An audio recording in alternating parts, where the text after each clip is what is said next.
I'll be reading from Mark, the 12th chapter, verses 41 through 44. And he sat down opposite the treasury and began observing how the people were putting money into the treasury. And many rich people were putting in large sums. A poor widow came and put in 2 small copper coins, which amount to a cent. Calling his disciples to him, he said to them, "Truly I say to you, this poor widow put in more than all the contributors to the treasury. For they all put in out of their surplus, but she, out of her poverty, put in all she owned, all she had to live on."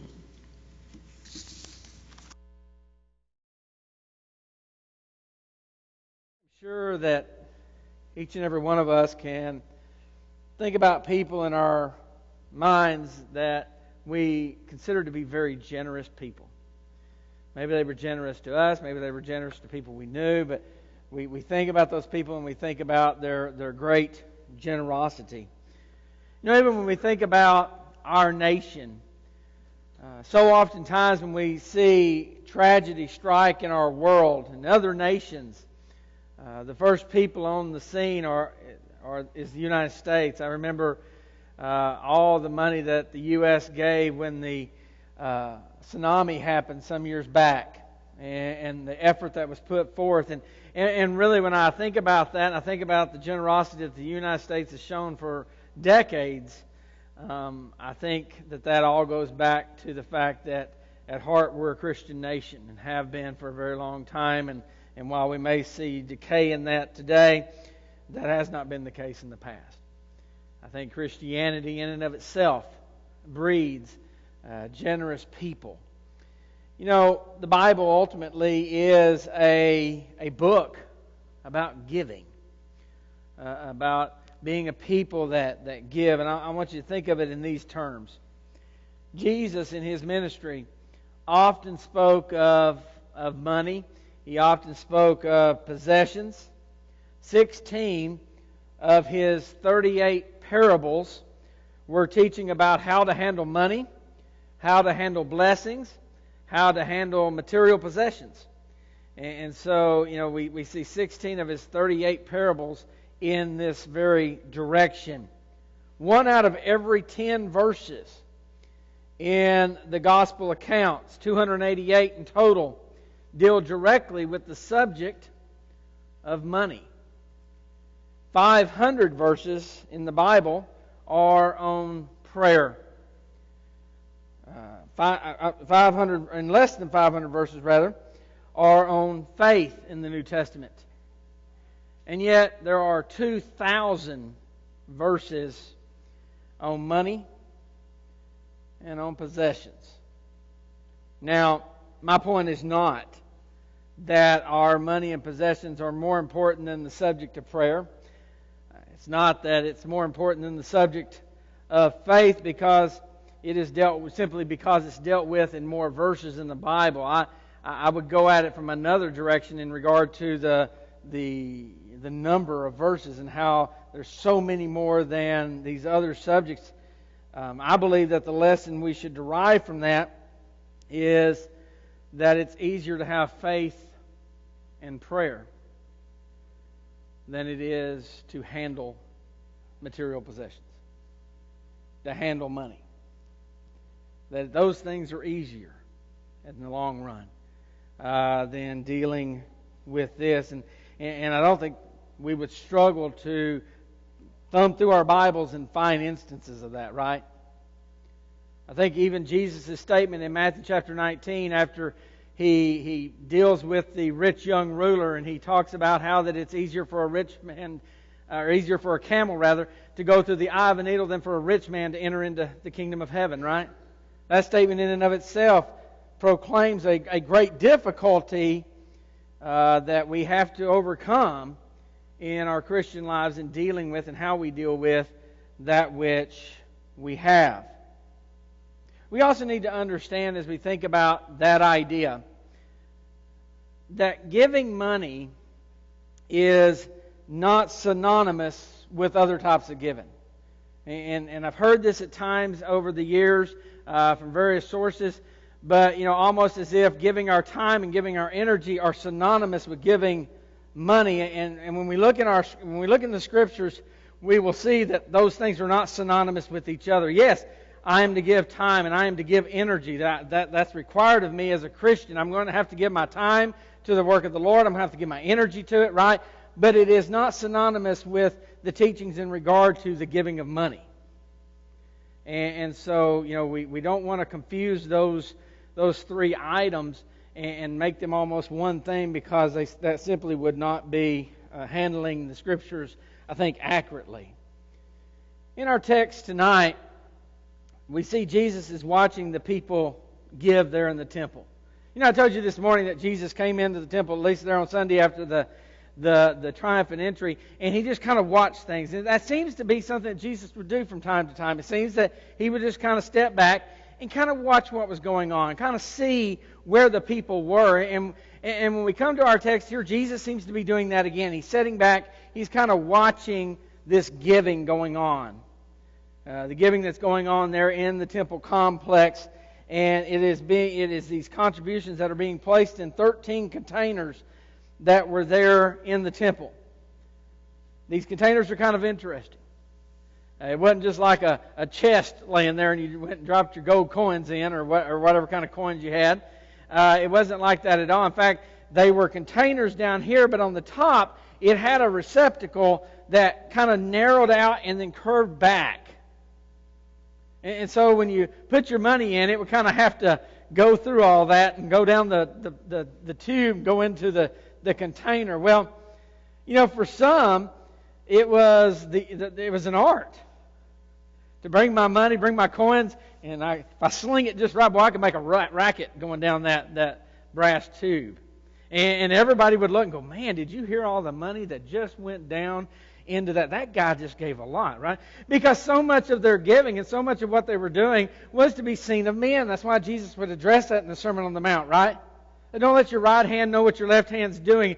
It's not about what other people think about your giving. It's only about what God thinks about your giving. And so that's what Jesus is sitting here watching as these people are putting their money in. Luke tells us in his account of this same event, he says that Jesus was watching the rich people put their money in. He was taking note of how they were doing it. What they were doing, what the heart was that they had in regard to their giving. And when Jesus is watching someone, if I'm watching someone, it's just visually what I see, right? That's all I can really go on. But when Jesus is watching someone, there's other layers to that, isn't there? Because he's not only just seeing physically what's taking place, Jesus is seeing the very heart of the person that's doing it, right? So he has a depth of vision as he watches people that you and I don't have. And so when we see these kind of events, Jesus is seeing something much deeper than just the event itself, but what is going on in the people that are participating. And when you think about him watching the rich people, you would think that those are the people that would get Jesus' attention, that would cause him to set up, right? Boy, that guy just gave a lot. You think that's who Jesus would be drawn to, but yet it isn't in this particular case. And we see that his attention's really gotten by someone else. And it is this widow woman. This widow woman that comes up and throws her 2 small little copper coins in. In fact, they are the smallest coin of that time. And it was not even enough. You couldn't take what she put in that giving receptacle. You couldn't take that and buy bread. So she gave pretty close to nothing as she put it in there, and it probably didn't even make a sound you could hear going down that metal tube. So many trying to make a racket. And she throws hers in and probably didn't make any sound that would have gotten anybody's attention except Jesus. It got his attention, didn't it? He saw it. It drew his eye. It drew his attention. It drew a comment in regards to her from him. You know, so many people there in this particular situation that Jesus is watching, they gave much. But what they were giving was not really a sacrifice. They weren't really sacrificing to put anything in there. You know, when we think about sacrifices to God, they weren't really having to give enough to really impact them at all. Jesus would say that they're giving of their surplus, right? What they don't need, I'll give it to God. And so they were giving of their surplus, and there was no real sacrifice. And yet, here is this woman, while they gave much, here is this woman that gave nearly nothing, and yet what is given by her is an incredible sacrifice, isn't it? There is great sacrifice by this woman to throw in these 2 small copper coins. God has always wanted the best in sacrifices from us, for us to give the very best to Him, and not just our crumbs, or not what we got left over, or what we don't really need, but to give the first of what we have to Him. He wants that kind of sacrifice. He looked at the people in the days of Malachi and their sacrifices, and God says, "You've robbed me." Well, how have you robbed me? They're not giving me what you should. Chapter 1, he talks about that you give me the lame and you give me the sick. You give me the animals you don't want. And you wouldn't give that to your governor. Why would you give it to your God? You know, sometimes we can make that same, you know, when we talk about that, the time and energy arguments in regards to what we were to give. Sometimes we need to ask ourselves the question, I give time and energy to a lot of things out there, and yet I never have time and energy for the Lord. And it's the same argument made in the book of Malachi. It's the same argument made in regard to the giving of money as well. The widow gave all that she owned. We're not talking about she gave all the money she had. She gave everything she owned. That was it. She doesn't have, you know, if I gave you all the cash in my wallet, I still got some in the bank. If I gave you all my money in my bank, well, I still got a house and a car and a lot of other things that I could sell and get more money. I have a lot of things that aren't what we, I guess, call liquidated, right? And most of us are like that. We have other things, you know, our money's in things. This woman doesn't have anything else. This is all she owned. And so, you know, we see this sacrifice by her, and there's no other possession. So what we're seeing from her, the example that she's setting for us, is an example of total faith in God, right? I'm going to give all that I have to God, trusting that He'll take care of me. Now that's faith. See, oftentimes we go, yeah, I'm going to give it to God, I'm going to trust in God, but I'm going to make sure I got this over here to fall back on in case God doesn't help me, in case God isn't there for me. Folks, that's not faith. I remember sitting in an elders meeting one time. We were talking about how we weren't spending money on anything, and found out how much money we had in the bank. And I asked about that. I said, guys, why aren't we doing more here? And they said, well, the roof might go bad or the units may go out. Well, yeah, you can sit around with those kind of excuses all day long and never spend a penny. I said, guys, if the Lord comes tomorrow, He's going to ask you why you didn't spend that money. You've got it buried in the ground waiting for a disaster to happen. You need to get it out and spend it. And to their credit, they did. And so sometimes our fears and things of that nature can get in the way of our faith in God to take care of us. And this woman shows us a great faith. Read a story about a man at a particular congregation. He gave a $10,000 contribution on a particular Sunday. And on Monday morning, his business, his warehouse, pretty much all that he had in regard to his business, burned to the ground. And an elder came out to his place of business and he said, I think you need this check back.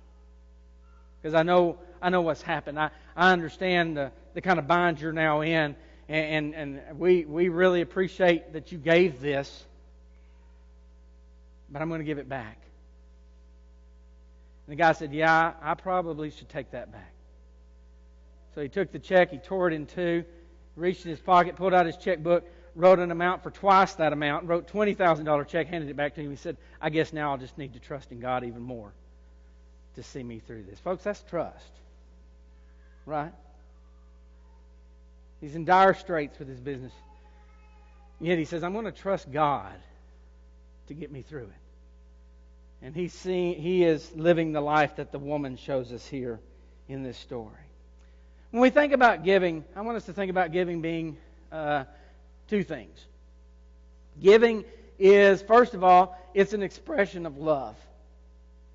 It's an expression of love toward the object of love. And in this particular case, it would be God. You know, someone once said, you can give without loving, but you can never love without giving, right?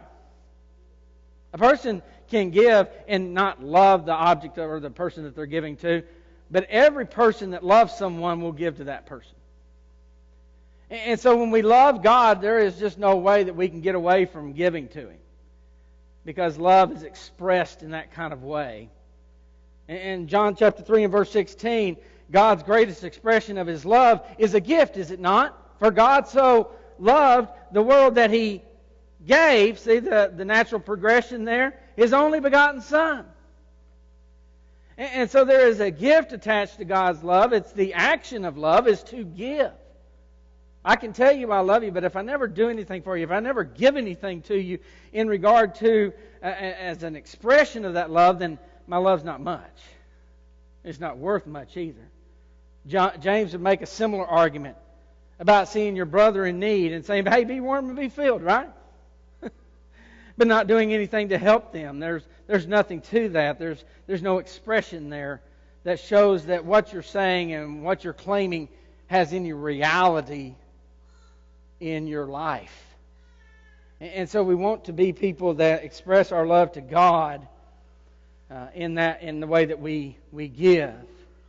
Imagine the love toward God necessary within this woman, within this widow, to do what she did that day. To give all that she had. I mean, how's she going to eat tonight? How's she going to eat tomorrow? How's she going to get by? Well, she's looking to God to deal with that. I can tell you the two little coins she's got is not going to feed her much, right? She can't even buy bread with it. I'm going to look to God. She has nothing else. She's going to God, who she believes and loves, that will take care of her and thinks that He will take care of her. We also see that giving is a measure of our thankfulness. I always think about Hannah. How thankful Hannah was to God that He gave her a son, right? She begged Him with tears. She cried and she prayed at the tabernacle to give her a child. And God gave her that child. And in thanks to God, she gave Samuel to God. It's a powerful statement for parents. Giving your children to God. And she gave him to God. I can't imagine at like 4 years old taking my child to the tabernacle and giving him to Eli. And even more than that, when I look at Eli's sons, I might go, that's maybe not be the person I want raising my child, right? Eli wasn't exactly a great father of his own children, but was an exceptional person raising Samuel. And so, but she did what she promised to God, and she showed her thanks to God in giving him to God. There was some parents sitting in a church service one Sunday morning, and they heard announced that a family there that had lost a son in the war had given a certain amount of money in his honor, in memorial to their son. And the wife leaned over and she said, we need to give that money, that same amount ourselves. And the husband looked at her and said, our son didn't die in the war. She said, that's exactly the reason. Because God saw our son through the war. we need to show our thanks and give to Him. 2 Thessalonians chapter 5, verse 18 says, "In everything give thanks, for this is God's will for you in Christ Jesus." What about that widow? There's a part of me, and this is just Nathan's opinion, I don't think Jesus noticing her passed in vain. I think she was provided for. Why do I think that? Because that's what we see with Jesus, right? In every situation, person with need, Jesus meets it, right? Sick, heal. Demon, cast it out. Jesus is always helping the people with their needs. He's always, in His compassion, in His generosity, and His love, is meeting those needs. I think He noticed her, and I think whatever Jesus did, she was taken care of. That faith was not in vain. I have a certainty about that, a belief in that I really have no doubt about. But you know, when we look at her, we come to understand that I don't have to have much to be thankful, to give to God. In the book, The Hiding Place, the author is talking about her and her sister, and they are in a concentration camp in World War II. And they had a Bible. And they had been reading the Bible and had been reading text about being thankful. Can you imagine trying to make the list of what to be thankful for in a concentration camp in Nazi Germany? And she said, so we tried to be thankful for things. She said, I would pray and I would give thanks for various things, the people, my sister being with me, and various things that, you know, they felt like was the things they held on to. But the little building that they crammed them in like cordwood into was filled with fleas, massive amounts of fleas. And she said, I could never be thankful for the fleas. When she read, give thanks in all things. I couldn't add the fleas into all things. After the war, it was always kind of a mystery to them when they were there as to why they were given the leeway and they could study their Bibles and they could pray. And the German guards didn't seem to really bother them in that building. And after the war, she found out the reason why they had that kind of latitude is the guards didn't want to be in there because of the fleas.